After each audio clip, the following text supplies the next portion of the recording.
بسم اللہ الرحمن الرحیم۔ السلام علیکم ورحمۃ اللہ وبرکاتہ۔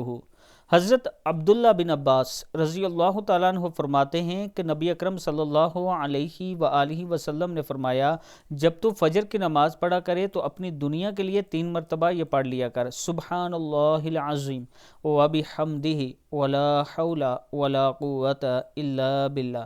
اللہ تعالیٰ تجھے 4 بیماریوں سے نجات میں رکھے گا: پاگل پن، کوڑ، اندھا پن، فالج۔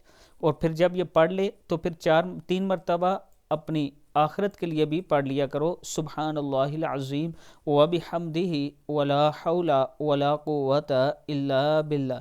اللہ تعالی ہم سب کو اس پر عمل کرنے کی توفیق دے۔ ویڈیو کو آپ دوستوں نے آگے ضرور شیئر کرنا ہے، اور اس کے ساتھ میں اپنے دوستوں کے ساتھ شیئر کرنا چاہتا ہوں کہ عابد راجہ مارکیٹنگ کی طرف سے اپنے تمام چاہنے والوں کو یہ آفر ہے کہ اگر آپ بلو ورڈ سٹی کے خوبصورت بلاک واٹر فرنٹ جس میں جھیل وغیرہ بن رہی ہے، اس میں اپنا 6 مرلے کا پلاٹ لینا چاہتے ہیں، وہ بھی 4 سال کی قسطوں پر، تو فوراً سے مجھ سے رابطہ کریں۔ یہ میرا واٹس اپ نمبر ہے، انشاءاللہ ہم آپ کے اعتماد پر پورا اتریں گے۔ السلام علیکم ورحمۃ اللہ وبرکاتہ۔